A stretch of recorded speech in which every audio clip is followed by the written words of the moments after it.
भावनेची तर्कशुद्ध विचारांशी सांगड घालणे म्हणजे काय आणि विचारांची सांगड घालत असताना आपल्याला कोणत्या गोष्टी लक्षात ठेवायला हव्यात हे आपण या व्हिडिओमध्ये पाहणार आहोत.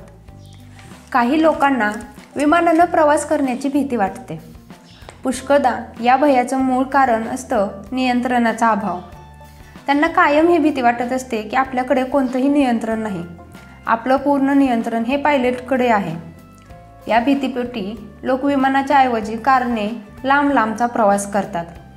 पण जर याला तार्किकतेची जोड दिली तर नवीन गोष्ट समोर येईल. सांख्यिकदृष्ट्या कारच्या अपघातामध्ये मारल्या जाण्याची शक्यता 5,000मध्ये 1 एवढी असते, तर विमान कोसळून त्यामध्ये मृत्युमुखी होण्याची शक्यता 1 कोटीमध्ये 1 एवढी नगण्य असते. तुलनात्मकदृष्ट्या विमानाने प्रवास करण्याचा धोका फारच कमी आहे. तर विचारांची सांगड घालताना आपल्याला कोणत्या गोष्टी लक्षात ठेवायला हव्यात हे तर आपण पाहणारच आहोत.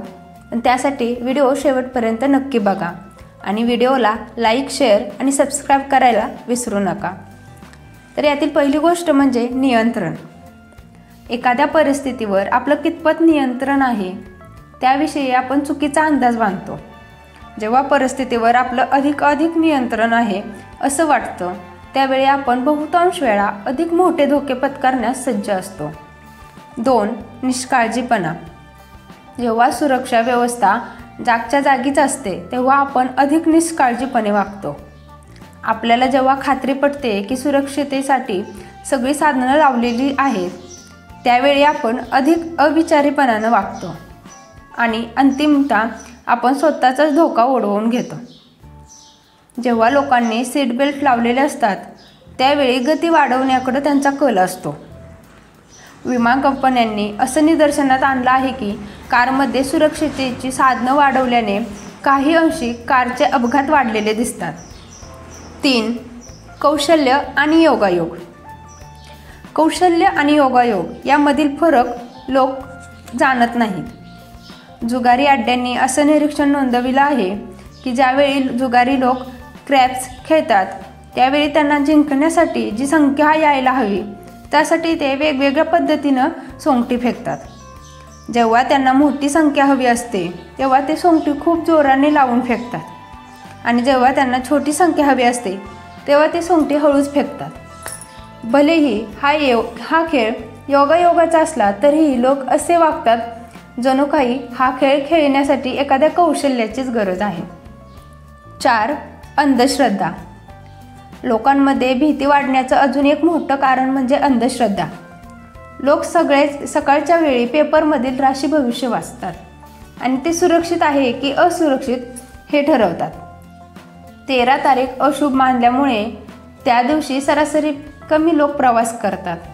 काळ्या मांजरांना अशुभ मानत असल्यामुळे लोक त्यांच्यापासून लांब पळतात. 5. लालसा. लोक मोठ्या फायद्याच्या लालसेने मोठे धोकेही पत्करतात. जेव्हा लोकांना एखाद्या ठिकाणी मोठा फायदा दिसतो तेव्हा ते त्यामध्ये असलेल्या धोक्यांकडे दुर्लक्ष करतात. त्यामुळेच कित्येकदा लोक लॉटरी खेळल्याने दिवाळखोरीमध्ये गेले तरीही लोक लॉटरी खेळतच राहतात. 6. वारंवार धोका पत्करणे. वारंवार धोका पत्करल्याने त्यातील भीती कमी होते. आपण एखादा धोका जेवढ्या अधिक वेळेस पत्करू तेव्हा आपण खरंच किती मोठा धोका पत्करत आहोत त्याविषयी आपण चुकीचं निदान करतो. जर तुम्ही तोच धोका पुन्हा पुन्हा पत्करला तुम्हाला तो धोका पत्करणं तेवढं जोखीमच वाटत नाही. कायम जोरात गाडी चालवणाऱ्या लोकांना अशा प्रकारे भरधाव गाडी चालवणं धोक्याचं वाटतच नाही. 7. धोक्याची भावना. धोक्याची भावना ही संसर्गजन्य असते. जर तुमच्या आजूबाजूला घाबरट लोक असतील तर साहजिकच तुम्ही लहान सहान गोष्टींनाही घाबरायला लागता. त्याच विरुद्ध तुमच्या भोवताली तुम्हाला धोका पत्करणारे लोक दिसले तर तुम्हाला ते सहज वाटतं आणि हे धोकादायक वाटतच नाहीत. 8. दृष्टिकोन. प्रसारमाध्यमांच्या प्रभावामुळे आपला धोक्याकडे पाहण्याचा दृष्टिकोनच बदलू शकतो. जर एखाद्या दुर्मिळ रोगाविषयीची माहिती तुमच्या कानावर सातत्याने आदळत असेल त्यावेळी तो रोग तुम्हाला होण्याची शक्यता अधिक आहे असा भास होतो. बातम्यांमध्ये बहुतेक वेळा क्वचितच घडणाऱ्या गोष्टींचा उल्लेख असतो, पण त्या गोष्टी आपल्याला आपल्या बाबतीत घडतील की काय असं वाटतं. आणि अशा प्रकारे भावना आणि विचार यांची व्यवस्थित सांगड घातली तर कोणताही धोका पत्करणं अवघड जात नाही. तर हा व्हिडिओ तुम्हाला कसा वाटला हे कमेंटमध्ये सांगायला विसरू नका. व्हिडिओ आवडला तर लाईक, शेअर आणि सबस्क्राईब करा. धन्यवाद.